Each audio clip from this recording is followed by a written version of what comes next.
सिमरन और कुणाल दोनों boyfriend girlfriend होते हैं। हर रिलेशनशिप में जहां दोनों तरफ से प्यार होना चाहिए, यहाँ कुणाल बहुत ही टॉक्सिक होता है और वो सिमरन की लाइफ का मानो बॉस बना बैठा रहता है। यस बेबी, अभी जॉब पर जा रही हूँ। अच्छा ये बताओ, लग रही हूँ ना मैं एटम बॉम्ब? अरे मार मार के गाल सुझा दूंगा मैं तेरा। तुझे मैंने कहा था ना कि छोटे छोटे कपड़े मत पहना कर। और ये नेल पॉलिश, अरे ये क्यों लगाई? बालों की हेयर स्टाइल भी बदल। मैं नहीं चाहता कि कोई लड़का तुझे प्यार भरी नजरों से देखे। और 5 मिनट में सीधी जॉब पर, किसी से भी बातचीत नहीं। लेकिन कुणाल, मैं भी इंसान हूँ, मेरे भी शौक हैं, मुझे भी दोस्त बनाने हैं। मुझे मेरी मर्जी से क्यों नहीं जीने देते तुम? अरे मैं तुमसे प्यार करता हूँ और तुम मेरी हो, सिर्फ मेरी। एक दिन जब सिमरन और कुणाल डेट पर जाते हैं, तभी सिमरन एक वेटर के हाथ पर बैंडेज लगा हुआ देखती है। इट्स ओके, कोई बात नहीं, आप रख दीजिए, मैं सर्व कर लूंगी खुद को। एंड संभाल के काम कीजिए, आपके हाथ में पहले ही इतनी चोट लगी हुई है। Sure ma'am, thanks. सिमरन और उस वेटर को बात करते हुए देखकर कुणाल गुस्से से लाल हो जाता है और उस वेटर के हाथ को मोड़ कर रख देता है और उसे वहां से बाहर फेंकता है। ओ सर! चल निकल यहां से। ये तुम क्या कर रहे हो कुणाल? तेरी तो। इतना कहते हुए कुणाल सिमरन को भी धक्का मारता है, जिससे सिमरन के सर पे चोट आती है और उसका सर खून से लथपथ हो जाता है। हाँ, कुणाल। कुणाल वहां से चला जाता है। कुणाल का सिमरन के प्रति प्यार प्यार नहीं था, वो एक जुनून था, एक पागलपन था। सिमरन अपने खून से लथपथ सर को लेकर रास्ते से जा रही होती है कि तभी वहां पर अभिषेक नाम का एक लड़का उसे देख लेता है। अभिषेक उसकी मदद करने पहुंचता ही है कि उतने में सिमरन बेहोश होकर अभिषेक की बाहों में गिर जाती है। अभिषेक उसे हॉस्पिटल लेकर जाता है और थोड़ी देर बाद उसे होश आता है।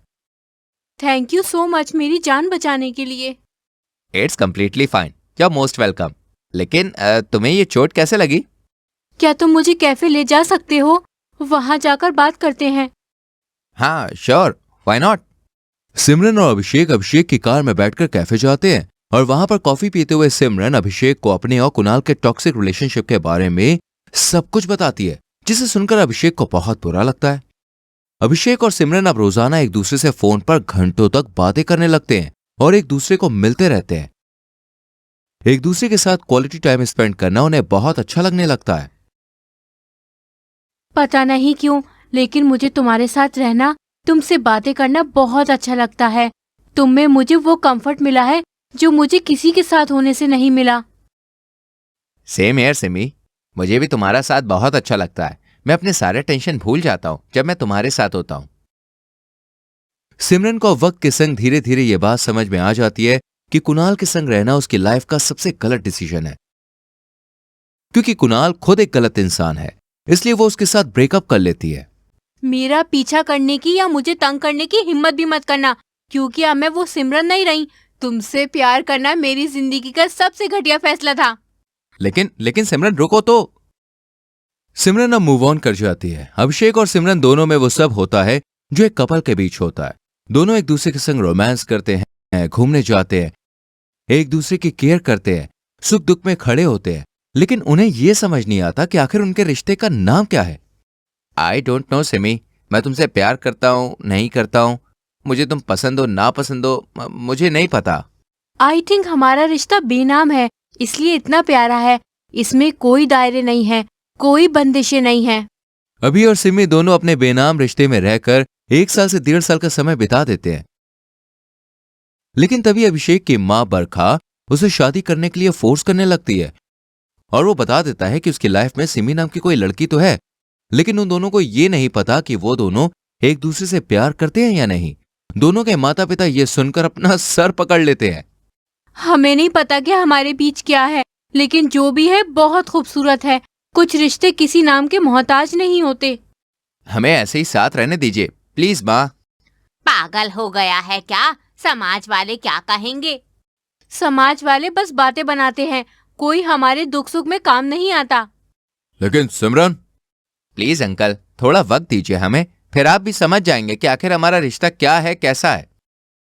अपने बेटे की खुशी के लिए अभिषेक के पिता मोहनलाल मान जाते हैं, लेकिन उसकी मां बरखा मुंह बनाती है और बेमनी हाँ बोल देती है।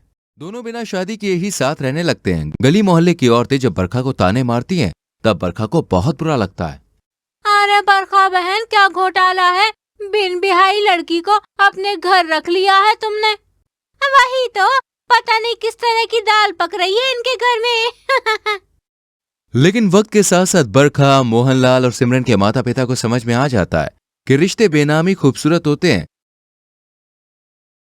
जब सिमरन बरखा और मोहनलाल का अपने सगे माता पिता से भी ज्यादा अच्छे से ध्यान रखती है और एक सर्वगुण संपन्न बहू की तरह पूरे घर को संभालती है। सिमरन, आज मैं समझ गई कि तुम दोनों के कहने का क्या मतलब था। तुमने निस्वार्थ मेरी सेवा की। अगर एक सास बहू के रिश्ते से सास और बहू ये नाम का दर्जा हटा दे तो वो रिश्ता बहुत सुंदर होता है, माँ और बेटी से भी ज्यादा सुंदर। तुमने बिना शादी किए ही इस घर को अपना बना लिया। एक अच्छी बहू, एक अच्छी बीवी और एक अच्छी गृहिणी होने में कोई कमी नहीं छोड़ी तुमने।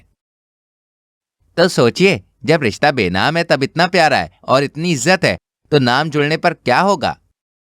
माँ जी, पापा जी, अब हम जीत चुके हैं क्योंकि हमारा रिश्ता जीत चुका है। देख क्या रहे हो? मांग भरो मेरे प्यारे सजना। अभिषेक सिमरन की मांग भरता है और दोनों अविवाहित होकर सुखी और समृद्ध जीवन जीने लगते हैं।